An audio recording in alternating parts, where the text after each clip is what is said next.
तो कैसे हैं आप लोग? आशा करता हूँ बहुत अच्छी होंगे, घर पे होंगे और स्वस्थ होंगे। तो जैसा कि आप सबको मालूम होनी चाहिए कि अभी हम लोग का क्रैश कोर्स चल रहा है और आज क्रैश कोर्स का छठा दिन होगा। इससे पहले मैं हिंदी का 5 पार्ट का वीडियो बना करके अपलोड कर चुका हूँ। अगर अभी तक आप लोग वो वीडियो नहीं देखे हैं तो कृपया करके प्लेलिस्ट में जाइए और सभी वीडियो को देख लीजिए ताकि आपके बोर्ड एग्ज़ाम की तैयारी अच्छे से हो सके।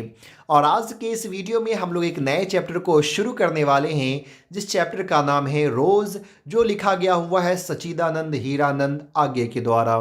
तो चलिए वीडियो को शुरू करते हैं, लेकिन उससे पहले आपसे एक छोटा सा रिक्वेस्ट है कि अगर आप हमारे चैनल पे पहली बार विजिट कर रहे हैं तो प्लीज़ चैनल को सब्सक्राइब कर लीजिए। वीडियो अच्छा लगता हो तो लाइक करना मत भूलिएगा और इस वीडियो को ज़्यादा से ज़्यादा अपने दोस्तों को ज़रूर शेयर कीजिए। और आपको मैं बता दूं कि अगर आप इसका पीडीएफ डाउनलोड करना चाहते हैं तो लिंक डिस्क्रिप्शन में दिया गया हुआ, जाइए और वहां से मॉडल पीडीएफ डाउनलोड कर लीजिए ताकि कभी भी कहीं पे भी आप इसे पढ़ सके।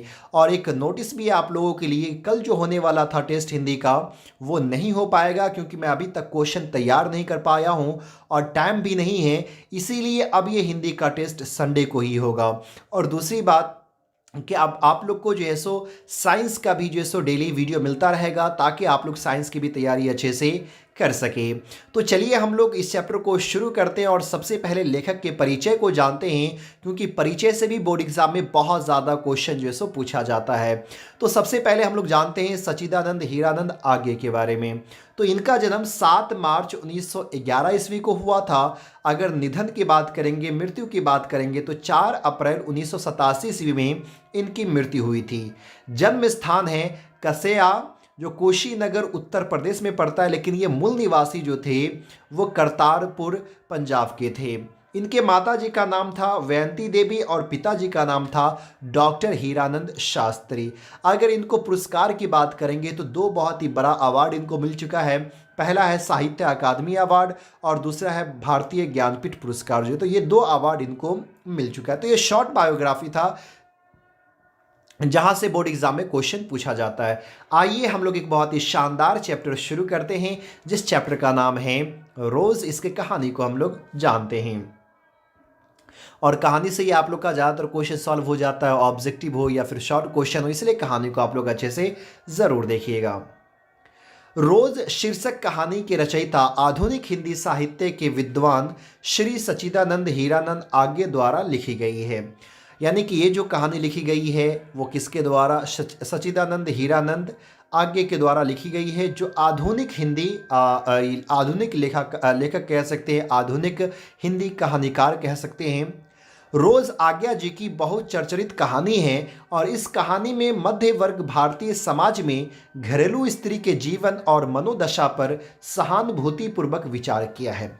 अब ये जो कहानी है रोज, ये आगे जी की बहुत ही फेमस, बहुत ही जो है सो चर्चित कहानी है। और इस कहानी में लेखक जो है वो ये बताने की कोशिश कर रहे हैं कि भारतीय समाज में जो मिडिल क्लास की जो औरत होती है उसकी ज़िंदगी कैसी होती है, उसका जीवन कैसा होता है और उसके मन की जो दशा होती है वो कैसी होती है। इन सारी चीज़ को इस कहानी में बताने की कोशिश वो कर रहे हैं।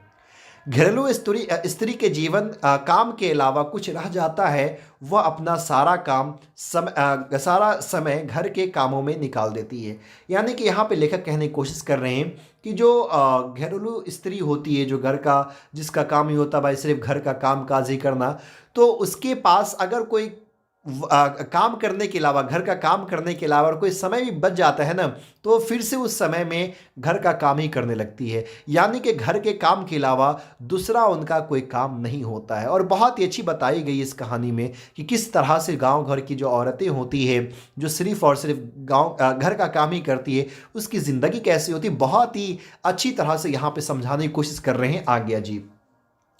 चलिए आगे क्या है कहानी में उसको जान लेते हैं। कहानी आत्मकथा शैली में है और इसके प्रमुख पात्र लेखक और उसकी बहन मालती है।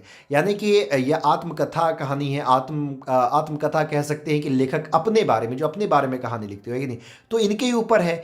लेखक है इस कहानी में और उसकी एक बहन है जिसका नाम है मालती। कहानी की शुरुआत अचानक से होती है। दोपहर को उस आंगन में पैर रखते ही मुझे ऐसा जान पड़ा मानो उस पर किसी सांप की छाया मंडरा रही है। उनकी आहट सुनकर मालती बाहर आई। अब ये कहानी जो है ना, सो अचानक स्टार्ट होती है। अब होता क्या है कि लेखक जो है उसकी जो बहन है मालती, तो उसकी बहन की शादी हो चुकी थी और ये बहन जो है सो दूर के रिश्ते में आती है, लेकिन दूर की बहन थी। तो उसकी बहन की शादी हो जाती है और लेखक 4 साल बाद जो है अचानक उसके दरवाजे पे पहुंचते हैं बिना कोई सूचना दिए हुए। जब उसके घर पे जो है सो पहुंचते हैं तो उसकी बहन जो है सो घर से बाहर आती है। अंदर पहुंचकर लेखक ने पूछा, वे यहाँ नहीं हैं। जब अंदर वो पहुंचते हैं लेखक जो है, तो लेखक उससे सवाल करते हैं कि वे यहाँ नहीं है, यानी कि उसके जो पति है वो यहाँ नहीं है। उत्तर मिला, अभी दफ्तर से नहीं आए हैं। मालती जवाब देती है कि नहीं, वो तो दफ्तर गए हुए हैं, ऑफिस गए हुए हैं और ऑफिस से अभी तक नहीं आए हैं। मालती पंखा उठा लाई और उस पर झुलाने लगी। गर्मी का वक्त था, इसलिए मालती जो है अपने घर में से पंखा लेकर के आती है, जो पहले हाथ का जो पंखा बना हुआ होता था, और उस पर झुलाने लगी। यह कहानी विचित्र ढंग से प्रारंभ होती है। मालती अतिथि से हालचाल भी नहीं पूछती है। अब जब जैसे ही आज्ञा जी जो है उसके घर पे पहुंचते हैं, गर्मी का वक्त होता है, बैठ तो जाते हैं आज्ञा जी, और उसकी जो बहन होती है वो पंखा तो डुलाने लगती है, लेकिन बहन जो है सो कोई हाल चाल नहीं पूछती है कि भाई कैसा है, इतनी दिनों के बाद आया है, क्या हाल चाल है। नहीं, तो कहानी बहुत ही अजीब तरीके से शुरू होती है। उसके व्यवहार में कर्तव्य पालन का भाव कुछ अधिक ही था। यानी कि अगर उसका एक विचार देखेंगे, उसका व्यवहार देखेंगे, तो कर्तव्य पालन वाला था। यानी कि घर का जो काम है, जो उसका कर्तव्य, वही चीज़ जो है सो करना है। बचपन की बावली चंचल लड़की शादी के बाद इतनी बदल जाती है कि चुप्पी उसके चेहरे पर छा जाती है। बहुत अच्छी बात यहाँ पे लेखक कहने की कोशिश कर रहे हैं। कह रहे हैं कि बचपन में जो मालती थी बहुत ही ज़्यादा बावली थी, चंचल लड़की थी, लेकिन शादी के बाद इतनी ये बदल चुकी है कि उसके चेहरे पे सिर्फ और सिर्फ चुप्पी ही है। कुछ बोल भी नहीं रही है, हाल खबर तक भी जो है सो नहीं पूछ रही है। उसका व्यक्तित्व भी बुझ सा गया है। अतिथि का आगमन वहाँ कोई उल्लास का कारण नहीं, और अतिथि को भी वहाँ कोई छाया मंडराती सी दिखाई देती है। अब यहाँ पे क्या कह रहे हैं कि जो मालती है ना, उस मालती का पूरा व्यक्तित्व कहिए बुझ सा गया है। मेहमान आया हुआ है, घर पे अतिथि आया हुआ है, लेकिन फिर भी उस घर में कोई खुशी का माहौल नहीं है। मालती खुश नहीं है। होता है ना कि अगर एक बहन के पास भाई आता है तो बहन एकदम खुशी से झूम उठती है, लेकिन नहीं, मालती के चेहरे पे वो खुशी नहीं है, क्योंकि काम बहुत सारा है, काम जो है सो करना है। मौन छाए वातावरण को मालती का बच्चा भंग करता है। अब जब मालती वहाँ पे एकदम चुपचाप जो है सो अपने भाई के पास है, तो इसका मन जो है सो भंग जो कर देता है, वो उसका बच्चा भंग कर देता है। क्यों कर देता है, तो आगे जो है सो बताया कि मालती उसको संभालने चली जाती है। तो बच्चा जो है चिल्लाने लगता है, रोने लगता है, तो मालती वहाँ से जो है सो चली जाती है अपने बच्चे के पास और उसको जो है सो संभालने लगती है। मालती लेखक की दूर के रिश्ते की बहन थी। वह उसके साथ सखी रूप में रहती थी, उनका संबंध ही ऐसा था। दूर की बहन थी, एक दोस्त के जैसे रहते थे, साथ पढ़ते थे, साथ खेलते थे, लड़ते थे, पीटते थे, और साथ ही सब काम होता था, पढ़ना, खेलना, कूदना। जिस तरह से हम लोग के माहौल में जब अभी हो रहा है, भाई बहन है, साथ पढ़ना, साथ लिखना, खेलना, कूदना, ठीक उसी प्रकार लेखक जो है और मालती जो है साथ में पढ़ते थे, खेलते थे, कूदते थे। लेकिन आज ज़िंदगी जो है मालती की बहुत ही ज़्यादा बदल चुकी है। लेखक 4 वर्ष बाद उससे मिलने आया था। बच्चे का नाम लेखक पूछा तो पता चला नाम कोई रखा ही नहीं है, कि नहीं। जब वो लेखक बच्चे से ये उस मालती से नाम पूछते हैं बच्चे का कि बच्चे का नाम क्या है, तो मालती को पता ये चलता है कि उसका नाम तो कोई रखा ही नहीं है, पर हम टिड्डी कहते हैं उसको, जैसो टिड्डी जो है सो कहा करते थे, लेकिन नाम कोई रखा ही नहीं था। लेखक को यह भी अखरता है कि मालती ने कोई बात तक नहीं की, और लेखक को यह भी अखरता है कि मालती जो है ना, वो कोई बात तक नहीं की है, कि नहीं कोई हाल चाल भी नहीं पूछी। और अक्सर ये देखने को मिलता है, गांव घर में जाइएगा तो ये चीज़ें देखने को मिलती है। और अगर खास करके पति जो है ना, अगर थोड़ा गुस्से मिजाज वाला मिल गया है कि नहीं, तो फिर और भी लड़की की ज़िंदगी जो है ना सो टफ बन जाती है, और भी उलझन वाली ज़िंदगी जो है सो बन जाती है, जो शायद ऐसा नहीं होनी चाहिए। उसकी भी ज़िंदगी जीने की, वो भी ज़िंदगी जिए। और पीछे चैप्टर जो आप लोग पढ़ें अर्धनारीश्वर, उसमें यही चीज़ें बताई गई है कि आखिरकार ये भेदभाव किसने कर दिया है कि भाई घर का काम जो सो औरत करेगी और बाहर का काम जो सो मर्द करेगी। पहले के दौर में तो चाहे वो औरत हो या मर्द हो, सब साथ साथ अपनी ज़िंदगी जिए, कोई भेदभाव नहीं था। लेकिन अब ये भेदभाव कौन कर दिया है, पता ही नहीं चल रहा है। आगे क्या है, वह मात्र, हाँ आगे कैसा हूं यह भी नहीं पूछा। लेखक ने एक बार प्रश्न किया, तुम्हें मेरे आने से विशेष प्रसन्नता नहीं हुई? वह मात्र चौंक कर हूं कहकर शांत हो गई है कि नहीं। बस एक सवाल लेखक पूछते भी है, क्या मैं जो तुम्हारे पास आया हूं तो मुझे देख करके तुमको कुछ ज़्यादा खुशी नहीं हुई? वह चौंक करके, वह जो है ना सो एक चौंक करके जो सो सिर्फ कह देती है, हूँ हुई है कि नहीं, हल्की सी जो है ना। तुम्हें आने से मेरे विशेष मालती का अर्धधुंध मानसिक स्थिति, बीते बचपन की स्मृतियाँ, भटक गर्दी और सहनशीलता की स्थिति मौजूद थी। अब जो है सो मालती जो है ना, तो मालती का जो मन की जो दशा थी, मन की जो स्थिति थी, है कि नहीं। और कहते कि उस मन में जो है ना सो जो बचपन की जो यादें थी, वो बचपन की यादें जो है सो भटक चुकी थी।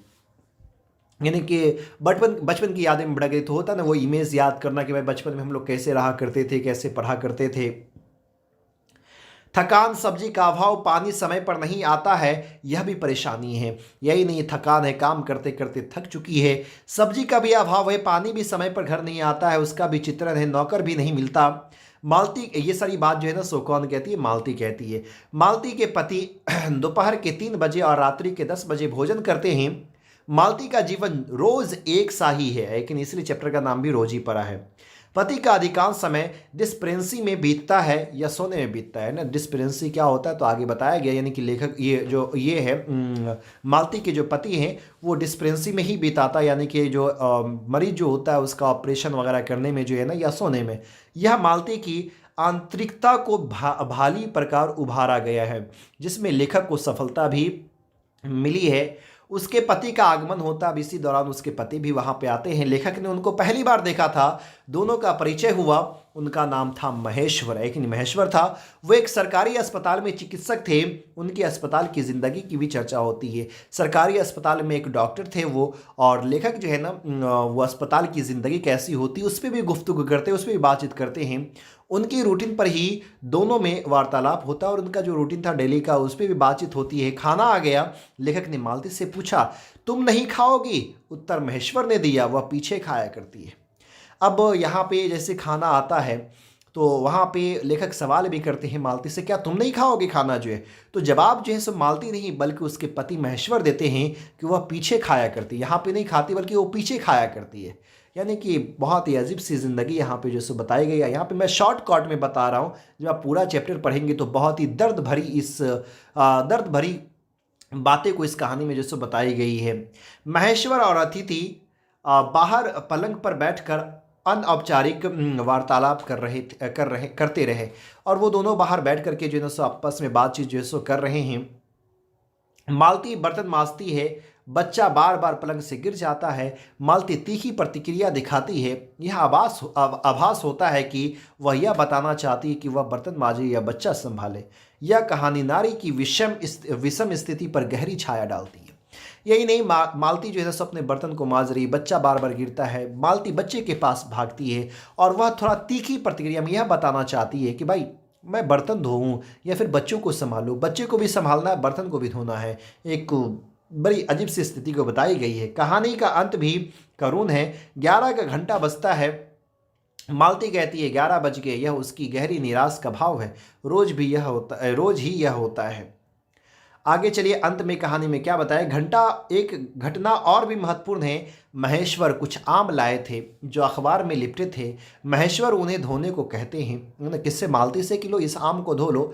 मालती उस अखबार के टुकड़े को पढ़ती है। यह बताता है कि मालती की ज़िंदगी एक दायरे में सिमट गई है, वह अखबार भी नहीं पढ़ सकती। यहाँ यह भी तरफ व्यंजित है कि बाहरी दुनियादारी से मिलना चाहती है।